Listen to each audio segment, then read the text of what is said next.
ನಮ್ಮ Janavani Kannada YouTube news ಚಾನಲ್ಗೆ ಸ್ವಾಗತ. ನಾನು ಬಸವರಾಜ್ ಬಿದನೂರು.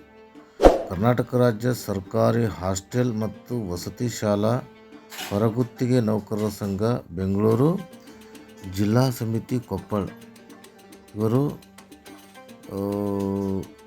ಮುಂದುವರಿಸಲು ಮತ್ತು ವಿವಿಧ ಬೇಡಿಕೆಗಳ ಈಡೇರಿಕೆಗಾಗಿ ಒತ್ತಾಯಿಸಿ ಅನಿರ್ದಿಷ್ಟಾವಧಿ ಧರಣಿ ಸತ್ಯಾಗ್ರಹವನ್ನು ಕೊಪ್ಪಳ ಜಿಲ್ಲೆಯಲ್ಲಿ ಹಮ್ಮಿಕೊಳ್ಳಲಾಗಿತ್ತು. ಈ ಒಂದು ಧರಣಿ ಸತ್ಯಾಗ್ರಹದ ಸಂದರ್ಭದಲ್ಲಿ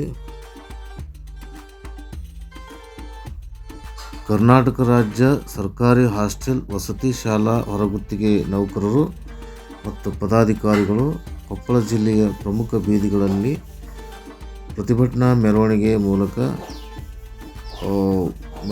ಬರುವುದರ ಮೂಲಕ ಹಾಸ್ಟೆಲ್ ಹೊರಗುತ್ತಿಗೆ ನೌಕರರಿಗೆ ಕಾಯಂಗೊಳಿಸಬೇಕು, ಮುಂದುವರಿಸಬೇಕು ಅಂತಕ್ಕಂಥ ಪ್ರಮುಖ ಬೇಡಿಕೆಯನ್ನು ಇಟ್ಟುಕೊಂಡು ಪ್ರತಿಭಟನಾ ಮೆರವಣಿಗೆ ಮತ್ತು ಪ್ರತಿಭಟನೆಯನ್ನು ಹಮ್ಮಿಕೊಳ್ಳಲಾಗಿತ್ತು. ಈ ಒಂದು ಪ್ರತಿಭಟನೆಯು ಕೊಪ್ಪಳ ಜಿಲ್ಲೆಯ ಪ್ರಮುಖ ಬೀದಿಗಳ ಮೂಲಕ ಜಿಲ್ಲಾಧಿಕಾರಿಗಳ ಕಚೇರಿವರೆಗೆ ಅವರು ಮೆರವಣಿಗೆ ಹೋಗೋದ್ರ ಮೂಲಕ ತಮ್ಮ ಬೇಡಿಕೆಗಳ ಘೋಷಣೆ ಕೂಗೋದ್ರೊಂದಿಗೆ ಒಂದು ಪ್ರತಿಭಟನೆಯನ್ನು ಹಮ್ಮಿಕೊಳ್ಳಲಾಗಿತ್ತು.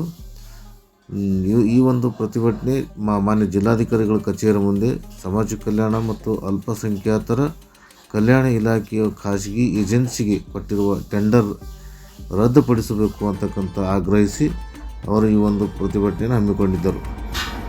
ಹೊರಗುತ್ತಿಗೆ ನೌಕರರನ್ನು ಮುಂದುವರಿಸಬೇಕು ಮತ್ತು ಅವರನ್ನು ಸರ್ಕಾರಿ ನೌಕರರಂತ ಪರಿಗಣಿಸಬೇಕು ಅಂತಕ್ಕಂಥ ಪ್ರಮುಖ ಬೇಡಿಕೆಯನ್ನು ಇಟ್ಟುಕೊಂಡು ಈ ಒಂದು ಹೋರಾಟವನ್ನು ಹಮ್ಮಿಕೊಳ್ಳಲಾಗಿತ್ತು. ಈ ಒಂದು ಹೋರಾಟದ ಪ್ರಮುಖ ಉದ್ದೇಶ ಹೊರಗುತ್ತಿಗೆ ಕೊಟ್ಟಂಥ ಖಾಸಗಿ ಏಜೆನ್ಸಿಯನ್ನು ಕೂಡಲೇ ರದ್ದುಪಡಿಸಬೇಕು ಅಂತಕ್ಕಂಥ ಪ್ರಮುಖ ಬೇಡಿಕೆ ಇವರು ಒತ್ತಾಯ ಮಾಡಿದರು.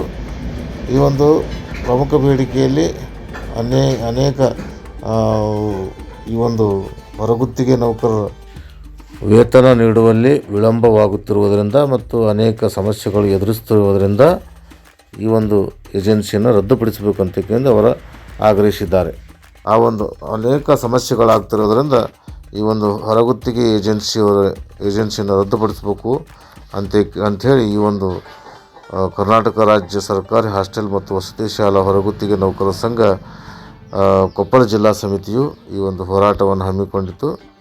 ಈ ಹೋರಾಟದ ವರದಿಯನ್ನು ವೀರೇಶ್ ಹಾಲ್ಗುಂಡಿ ಕೊಪ್ಪಳ ಜಿಲ್ಲೆಯವರು ನಮ್ಮ Janavani Kannada YouTube news channel ಜೊತೆಗೆ ಹಂಚಿಕೊಂಡಿದ್ದಾರೆ. ಅವರಿಗೆ ಧನ್ಯವಾದಗಳು.